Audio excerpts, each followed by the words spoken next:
Awakened Imagination by Neville Goddard. In my training program for subconscious mind reprogramming, I mention the importance of visualization. When listening to your affirmations or doing the auto-suggestion exercises in Think and Grow Rich, it's important to visualize and emotionalize the wish fulfilled, the ideal outcome, the statement of intent. And the reason why we do this is because this is how we program the subconscious mind. The subconscious mind is programmed through experience. And imagination is an experience. Imagination, when done right, can feel and seem as real as walking around and doing things in physical reality. Now, they've done research that those that visualize actually fire the same muscle groups, for example, if they're doing an exercise or if they're running a 100-meter dash. Those that visualize can run through a process repeatedly, over and over again, and make improvements in the task or whatever it is they're trying to accomplish, as if they had gone through the exercise real time. Now, imagination is something that we have to practice. We can get better and better at imagining. And what I find is that in earlier stages of life, we're actually very good at it. I recall periods in my life where I would daydream and imagine for hours when I was a kid. And everything that I've ever imagined has come true. And then when I think about stages in my life when I was achieving success more and more so, it has always been a net result of something that I imagined. Think about this in your own personal life.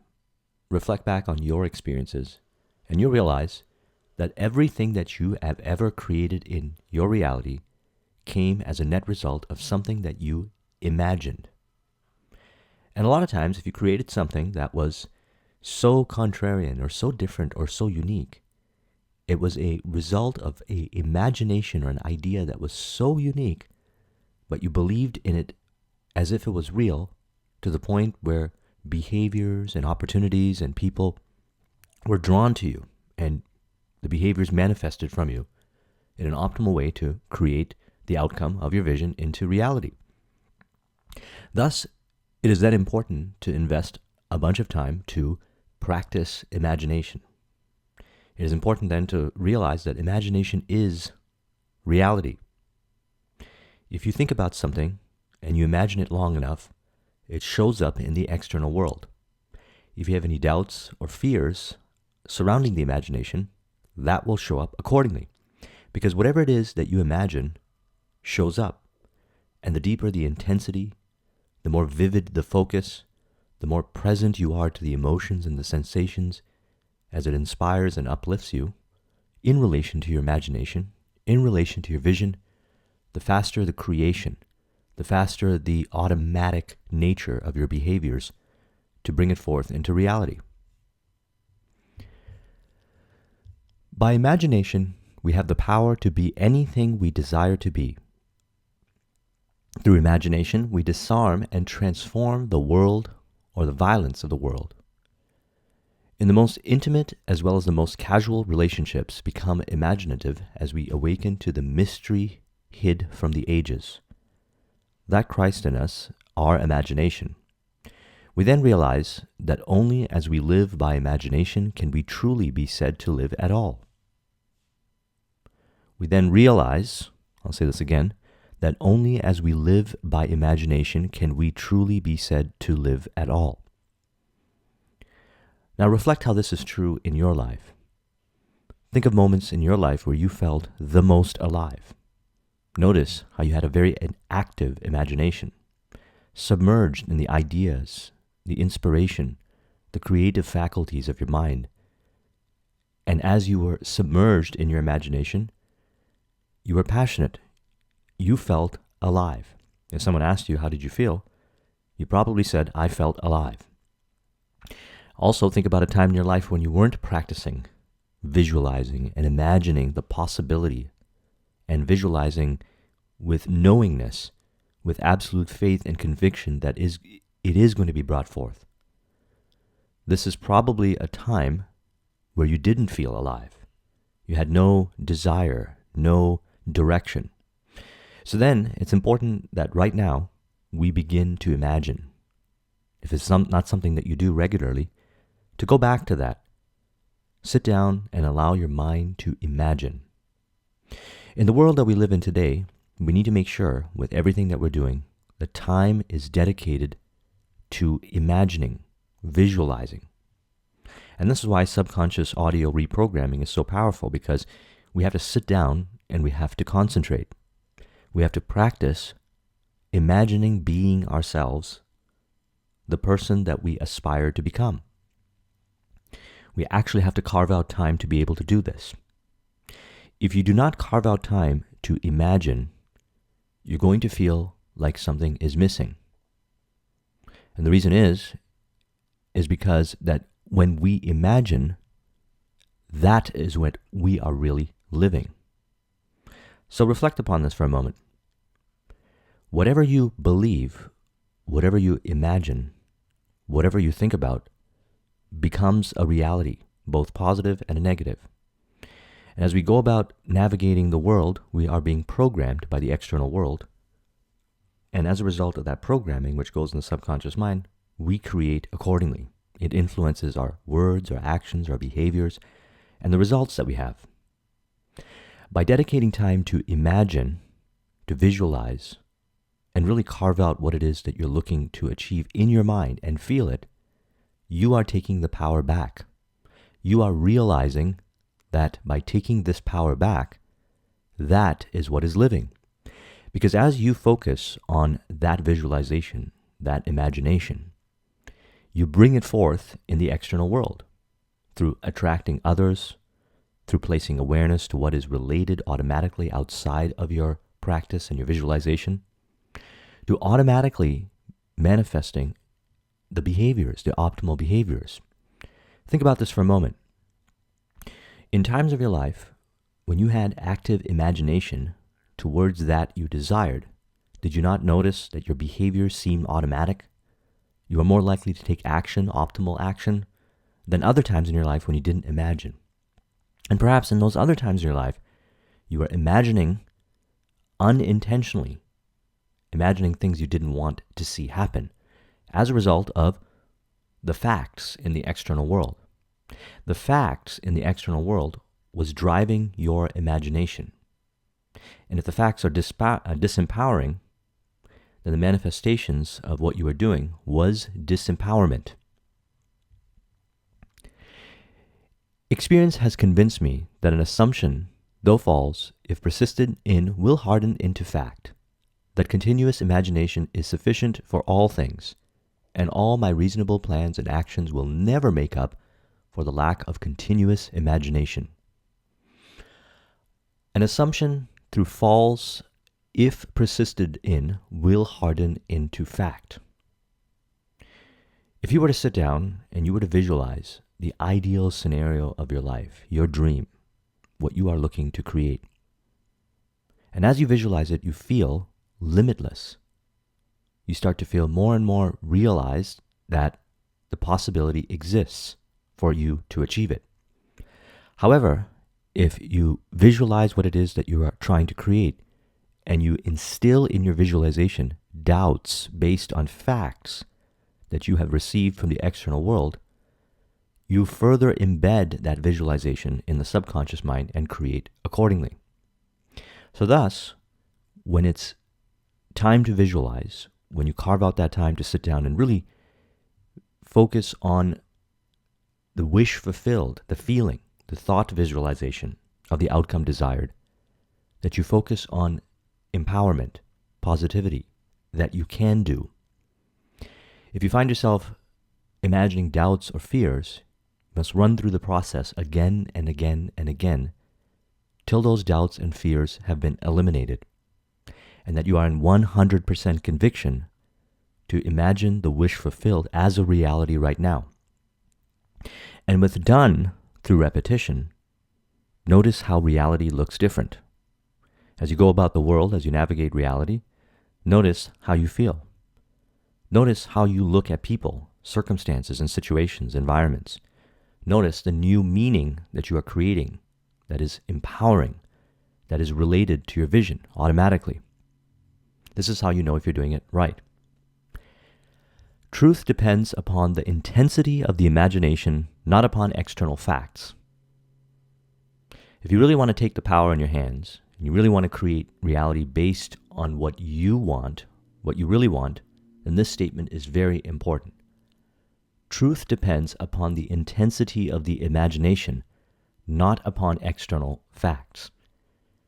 Anyone who has ever created something noteworthy or something that has revolutionized and changed reality for everybody else believed in something that was possible where others could not see the possibilities. In the Bible it says, "As you believe, so it shall be done unto you." As you believe, so it shall be done unto you. And when we take back the power in our imagination, that statement rings truer and truer to us as we continuously create. You eventually get to a point where you release yourself from the grips of external facts that are contrarian to your vision. And your vision becomes your truth, and it is reflected accordingly. Again, to make this happen, doubts and fears must be eliminated. And you can eliminate your doubts and fears in your imagination as you run through the process over and over again, releasing the doubts and fears. Facts that are fruit-bearing witness of the use of or misuse of the imagination. Man becomes what he imagines. He has a self-determined history. Imagination is the way, the truth, the life revealed. We cannot get hold of truth with the logical mind. Where the natural mind of sense sees a bud, imagination sees a full-blown rose. Truth cannot be encompassed by facts. As we awaken to the imaginative life, we discovered that to imagine a thing is to make it so, that a true judgment need not conform to the external reality to which it relates. The imaginative man does not deny the reality of the sensuous outer world of becoming, but he knows that it is the inner world of continuous imagination that is the force by which the sensuous outer world becoming is brought to pass. So we're not denying or being ignorant to the external world. We are realizing continuously that the external world is a reflection of our thinking. Now, when you get really deep into this, you start to reflect and take notes of the different things that show up in your environment, both positive and negative, the people in your life and so forth. And you can relate it back to a thought that you have consciously. And if you can't figure out, you go deeper within yourself and you reveal a thought that was embedded in the subconscious through past experiences or certain kinds of values and beliefs that you held true. And then when you understand that that's where it comes from and you change it, interestingly enough, the external world does not reveal that to you anymore. Because circumstance, as James Allen said, reveals us to ourselves. The circumstances, the external world, our reality right now, is revealing to us what is in our subconscious mind. The external world is a projection of our subconscious mind. Now, the book is called Think and Grow Rich, one of my favorite books, and the whole chapter was dedicated to the subconscious mind. And the book is called Think and Grow Rich for a reason. If the subconscious mind visualizes and imagines reality to be of abundance and riches, it is brought forth. It is revealed in the external world. See, the answers and everything we could ever want in life is in front of us right now. It's there. We are projecting onto our reality that what is within our subconscious. As we change ourselves within, what is revealed in the external world is related in mirror reflection to what is within. So again, we're not denying reality. We're not saying reality is wrong. We are looking at reality from the perspective of how we are the cause of it. Think about situations in your life where you want to attach to the external, blame the external, find fault and error in the external, and realize that these are the opportunities that you have within yourself to evolve your subconscious.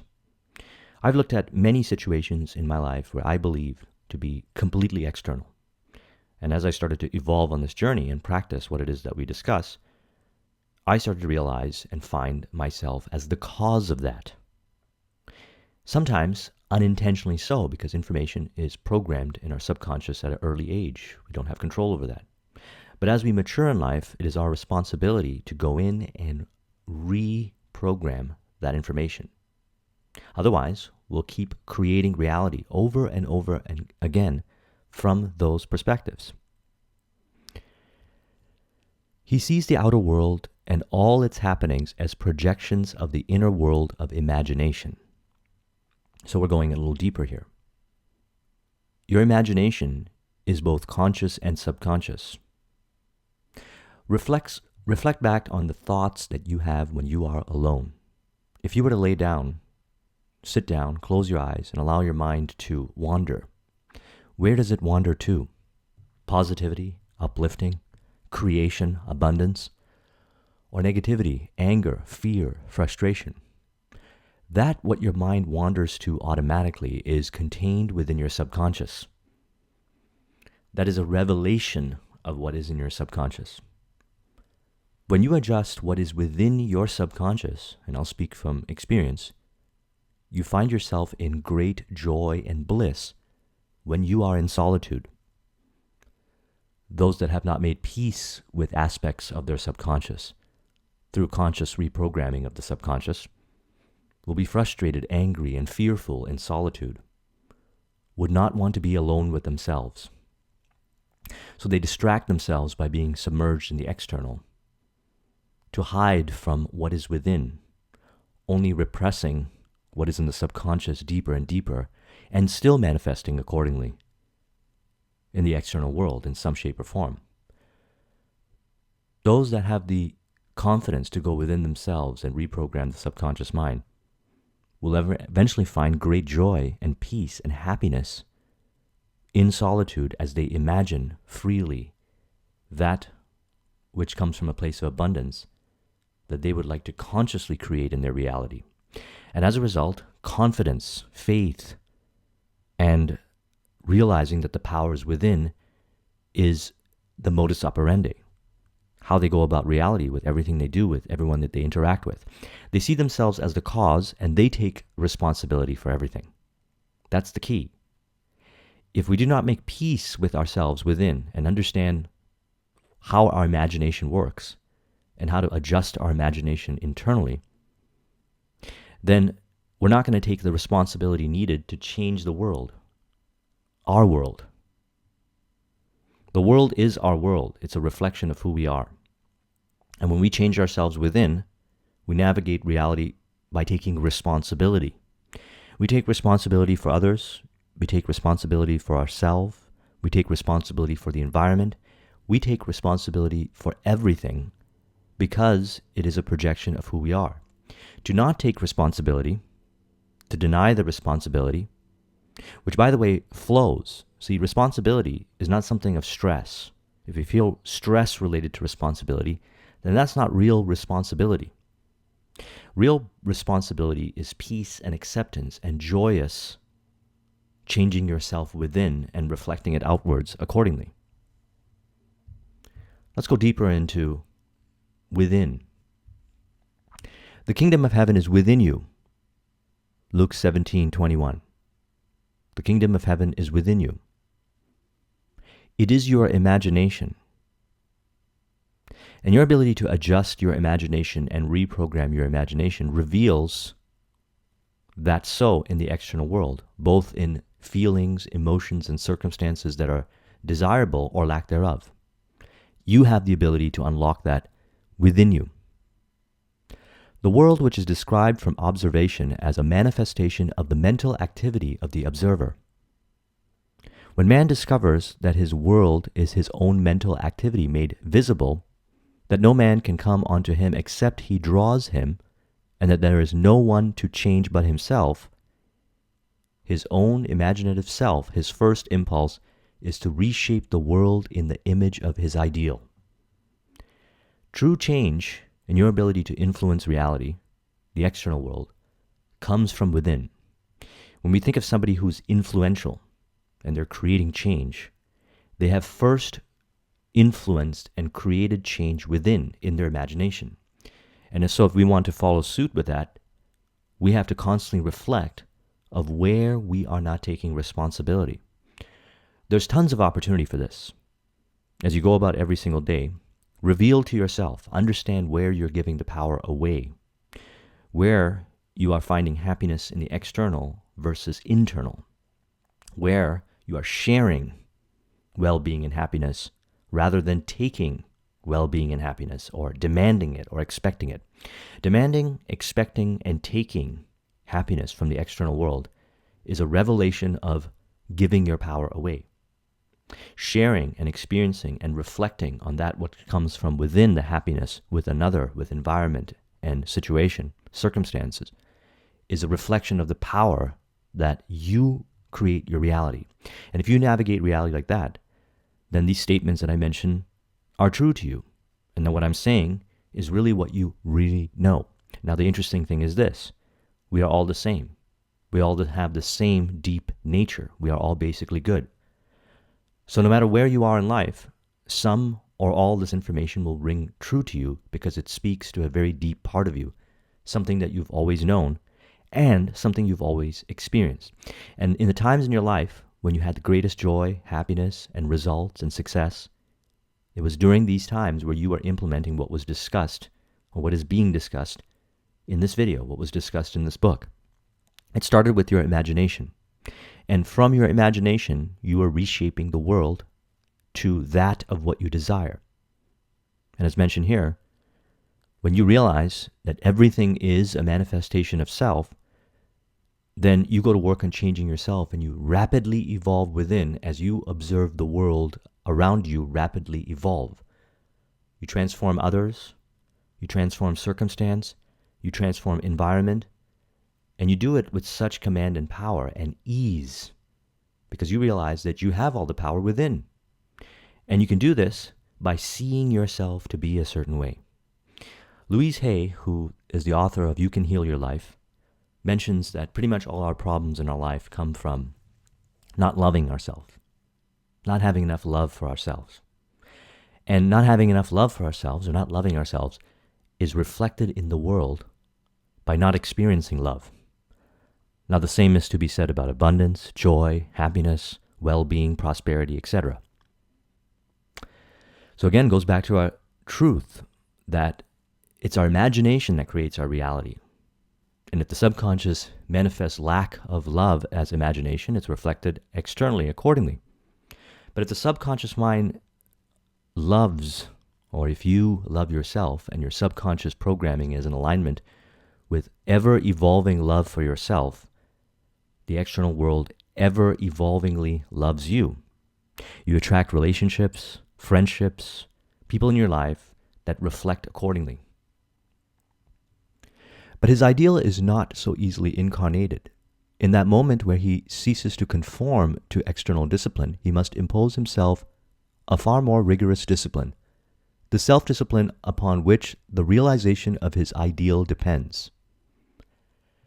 Life is an interesting process, a game, in which the goal is to take the power back.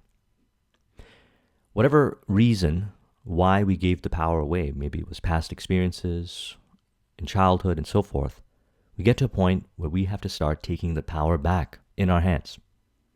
This requires self-discipline, self-awareness. And to me, self-discipline and self-awareness is a beautiful, fun thing to do. I don't see this as work. I see this as life. Life is self-discipline and self-awareness. Focusing on doing the right thing, saying the right thing, thinking the right thing about yourself and another person, knowing that that's going to contribute to your ability to imagine, and your ability to imagine and the positivity and abundance based on the imagination is going to reflect in the external world because that's what we desire consciously. But if subconsciously we don't desire that because of past programming, we have to take responsibility to change it. And this takes practice. In my coaching business, one of my greatest joys is when my students in my consulting business or my clients start to become even more self-aware throughout the journey. And they send me emails of what they realized during the week about themselves. And this is what brings me the greatest joy, because my goal is not to be a person that others are dependent on. My goal is to be a reflection of the work that I've done on myself, that I continue to do, and that the work is done on myself, within myself. Yes, we can get support from the external world, but the long-term goal is to be able to become our own best friend, our greatest teacher. And as we go about navigating reality, as we go about doing what we got to do, we constantly take notes of what is being revealed in ourselves, and we go to work accordingly. Because the truth is this: whatever is revealed within ourselves, we can adjust, and we can adjust it through our imagination. Habitual thought is indicative of character. The way to change the outer world is to make the inner speech and action match the outer speech and action of fulfilled desire. Think and say that what is directly or indirectly related to your imagination and vision at all times, and observe how fast the reality has been created. One of my greatest joys in this self-awareness journey is when I realize how much my words impact my reality, and how much it directly translates to success, in both the positive or in the negative, directly translates into failure. And as a result of it, I become very conscious and aware of what I say, not just when I'm with people, not just on these videos, but when I'm by myself, to myself, when nobody is there. Because no matter what you say, whether you say it to somebody or you say it to yourself, you are creating reality based on what you say. Every word, every sentence brings forth. Now, if you observe conversation from a lot of people as you go about public, just in social situations, you can track back the success that they have in their life and the control that they have and the abundance they have based on their choices of words. This is a very interesting exercise. Observe this. Next time you're out and about, observe the conversations. Not from a place of taking it in to believe it or reacting to it, but just being aware. Notice the choices of words. Notice the sentences. Notice what's being discussed.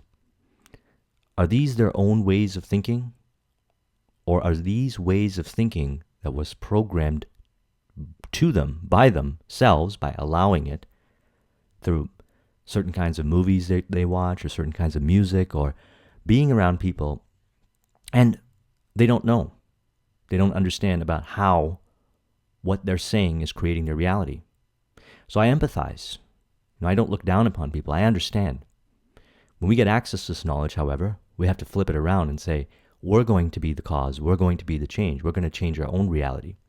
And in the process, you'll inspire some people. Because when you're in public and when you're talking and conversing with your friends and whoever, you're speaking with a certain energy which others will pick up on. And it'll be very unique and interesting to them. And they'll even gather around. The reason why is because it speaks to their soul. It speaks to who they really are. So it's important then to always ensure that we are monitoring our speech and realizing that what we say creates reality. In the Bible, God created the world through saying, "Let there be light." Words are vibration in nature. It's not necessarily the words. It's the energy. And the vibration of the words, it's a vocal vibration, influences the external world in more ways than we realize until we level ourselves up to higher states of consciousness, and then we realize how much power we have through our words and the energy in which the words come from. Because it's not necessarily the words, but the intent behind it, the energy behind it. Inner persuasion. Let every man be fully persuaded in his own mind. Romans 14:5. Let every man be fully persuaded in his own mind. When I went down this journey of improving my communication skills and persuasion skills, I realized that there was a certain point where I had to become really good at persuading myself and communicating myself with myself until I got to a point where I seen a direct correlation between how well I was able to persuade myself, get myself to do something through using all these things that we're talking about on this channel, through communication, to create what I want. And as a result of that, how much influence I have now more than ever before when I connect with someone to assist in them creating what they want to create. Persuasion is an inner effect of intense attention. To listen attentively as though you heard is to evoke, to activate. By listening, you can hear what you want to hear and persuade those beyond the range of the outer ear. Now, this is very powerful. If we look at the external world and we experience reality, we give meaning. We give meaning to people, circumstances, environments, situations. And this meaning can be empowering or disempowering. And whatever meaning we give to the external is driving our imagination. It's influencing us. But when you learn how to persuade and influence yourself, you can take whatever information comes to you from the external world and you can change the meaning within. You can do it in such a way that you are convinced with 100% fact and absolute faith that whatever new meaning you created is the real meaning. Now, this is really powerful because in personal development, as you grow, you'll start to notice that you think differently than other people. You're starting to look at rejection or failure as something as a step forward, as something of empowering. And if you find yourself ever in a communication with somebody or reading something that invalidates those ideas, and you don't have the confidence and faith to recondition the meaning that's being presented to you and not accepting it because it doesn't relate to your vision, you'll take a step back. You'll find yourself influenced and moving in the direction that you're not wanting to move towards. However, if you get access to that information and somehow it's brought into your awareness and you can feel the disempowering nature of that information, you can choose to understand the person who wrote that perspective.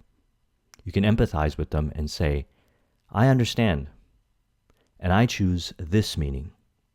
And you can create your own meaning, and that meaning can uplift and inspire you and them, even if they don't accept it. And that's why Jesus said, Father, forgive them, for they know not what they do. Speak it inwardly in your imagination. Make your inner conversation match your fulfilled desire. What you desire to hear without, you must hear within. Embrace the without within and become one who hears only that which implies the fulfillment of his desire. And all the external happenings in the world will become a bridge leading to the objective realization of your desire. Again, the kingdom of heaven is within you.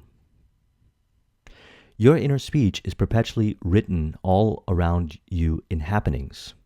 Learn to relate these happenings to your inner speech and you will become self-taught. Very important. Learn to relate these happenings to your inner speech and you will become self-taught. Self-reliance, self-aware, self-confidence, self-empowerment. Power is within you. We just give it away based on our thinking and our imagination. By inner speech, it is meant those mental conversations which you carry on with yourself. They may be inaudible when you are awake because of the noise and distractions of the outer world of becoming, but they are quite audible in deep meditation and dream. But whether they are audible or inaudible, you are their author and fashion your world in their likeness.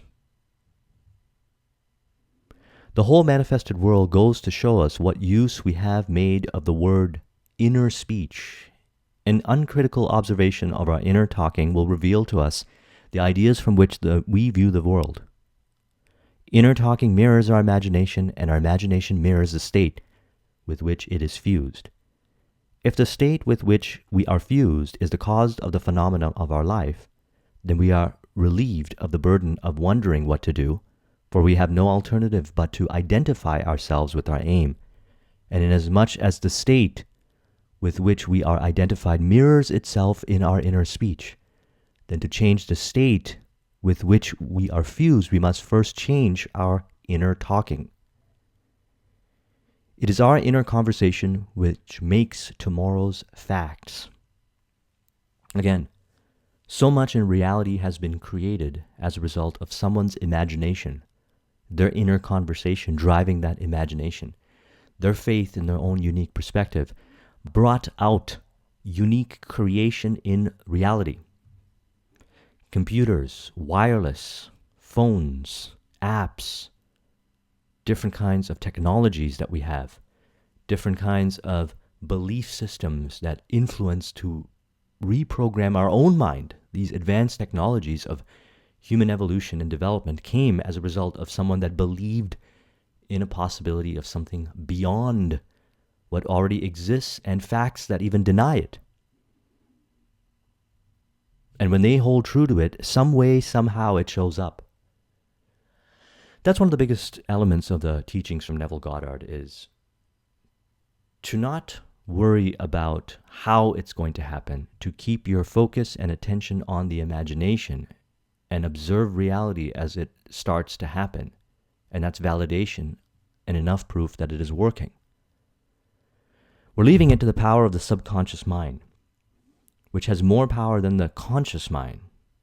The subconscious mind is something that we as humans are continuously learning and expanding our knowledge and understanding of. It is so vast, it is so deep, that every single day you and everybody else is learning more and more about how this works, the subconscious mind. It is so deep. Is it a repository of all the information that's ever known? Are we connected to each other via our subconscious mind? Does our subconscious mind have access to everything we've ever experienced in our life, even things that we consciously have forgotten, and we can access it? All these mysteries lie in the subconscious mind, and one of the best things that we could do is rely upon it. And the imagination is the doorway, direct communication with the subconscious mind, both in revelation of what's in the subconscious mind and reprogramming of it and stimulating it towards a specific worthwhile objective. Man attracts what he is. The art of life is to sustain the feeling of the wish fulfilled and let things come to you, not to go after them or think they flee away, again relying on the power of the subconscious. Try to notice what you are saying in yourself at this moment, to what thoughts and feelings you are consenting. They will be perfectly woven into your tapestry of life. To change your life, you must change your inner talking, for life, says Hermes, is the union of word and mind. When imagination matches your inner speech to fulfill desire, there will then be a straight path in yourself from within out, and the without will instantly reflect the within for you, and you will know reality is only actualized inner talking. As mentioned, words create reality, and it's the intent and the energy and the belief behind the words. And as that vibration, thought vibration, goes out in the external world, a clear path is revealed. It's carved out in the external. Goes back to, let there be light. States of mind. What we're really talking about here is a state of mind. Notice, as you go through this recording, as we reflect upon this information, you are tapping into the state of mind that has always created with intent, from a place of abundance, anything that relates to abundance that you have in your life. And how you can maintain this state of mind. You can continue cultivating it. It's a state of mind. The world presents different appearances according as our states of consciousness differ. What we see when we are identified with a state cannot be seen when we are no longer fused with it. There's a saying, you can't solve the problem in the state in which you created it. If you change your state, how you feel, your reality changes. If you feel great, people will reflect it to you. If you feel empowered, people will reflect it to you. Circumstance will reflect it to you. It's a state. If we detach ourselves from a state, then we may, at any moment, the conditions and circumstances to which that union bring being vanish. Again, in my subconscious mind training program, I talk about state transference, which comes from Carl Jung's philosophy of transference and countertransference. Essentially, how you feel, they feel, and what you are being and putting outwards in relation to the state is always in a reflection of what is being received.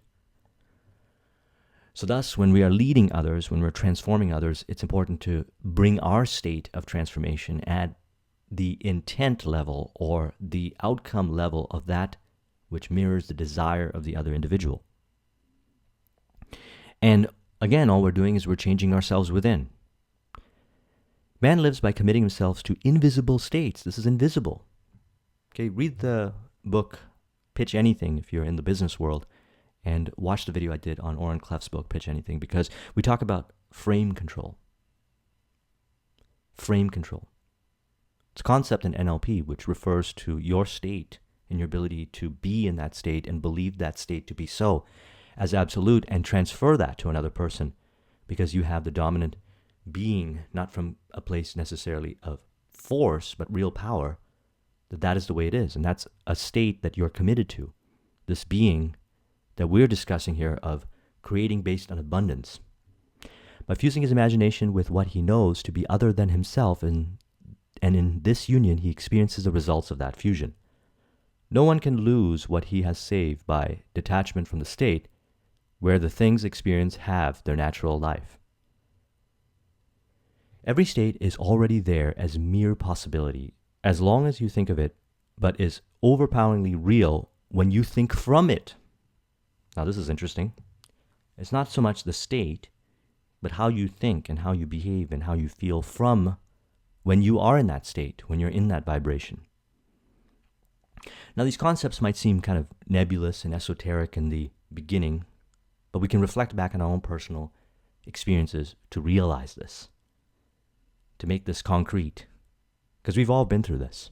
The key is taking inventory of when we've gone through this and asking ourselves, what did we do to get ourselves to be like that? Because that's a very empowering place to be, and how can we do it? There is no stopping the man who can think from the end. Nothing can stop him. He creates the means and grows his way out of limitation into ever greater and greater mansions of the Lord. It does not matter what he has been or what he is. All that matters is what does he want.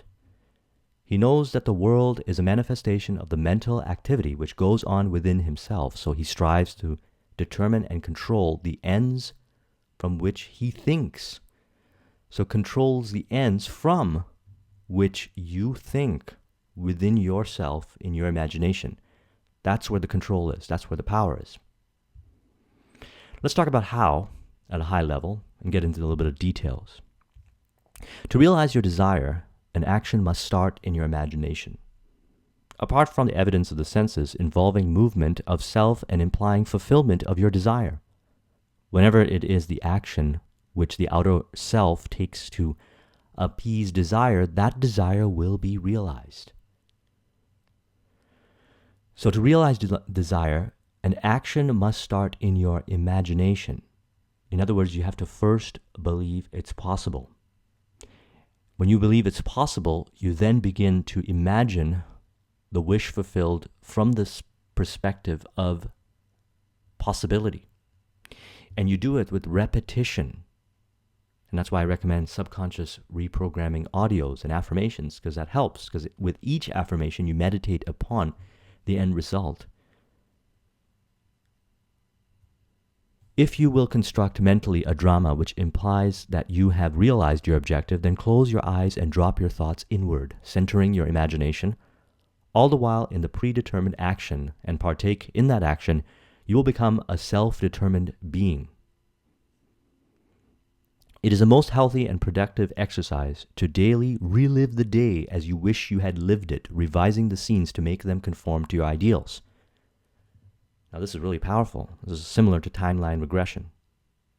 For instance, suppose today's mail brought disappointing news. Revise the letter, mentally rewrite it, and make it conform to the news you wish you had received. Then, in imagination, read the revised letter over and over again. This is the essence of revision, and revision results in repeal. One of the things that I dedicate time to every day, and I mention this in a number of videos, is to take inventory of all the beliefs that I have and little manifestations of doubts and fears that were presented all throughout the day, some nuanced and some big, and lay down, close my eyes, and rewrite them using this process, running through the scenarios again and again and again, rewriting those experiences to the positive and observe how the next day I observe reality different. My imagination is more in alignment with my vision. My behaviors that manifest accordingly are more in alignment. Everything, when referring to the Robert Dilts model, is in alignment. And I observe as the environment, people, and circumstances join me and are on my side to make the vision become a reality because it's related to their vision. Revision is of great importance when the motive is to change oneself, when there is a sincere desire to be something different, when the longing is to awaken the ideal active spirit of forgiveness. Forgive your past. Forgive others. Forgive circumstance. That is an exercise on revision, rewriting it. So any idea that comes that's in my subconscious, I change it. I rewrite it to whatever way I want. I can reflect on so-called scenarios of my past, and every scenario is empowering. Everything that I can remember from childhood is blessed and empowering through doing this exercise. Authentically so. So much so that I believe it actually happened how I imagined it to have happened. I chose it. I create my past. The art of living is the art of forgiving. Forgiveness, okay? Give positive meaning to the past. You have the power. Forgiveness. In fact, experiencing in imagination the revised version of the day, experiencing in imagination what you wish you had experienced in the flesh. Experiencing in imagination the revised version of the day, experiencing in imagination what you had experienced in the flesh. Every time one really forgives, that is, every time one relives the event as it should have been lived, one is born again. Remember this, the kingdom of heaven is within you, and that every time one relives the event as it should have been lived, forgiveness, remember Jesus said, Father, forgive them, for they know not what they do, is the true meaning of being born again. If you want to copy this mind map, the link is in the description. Thank you very much for watching. I'll talk to you soon. Take care.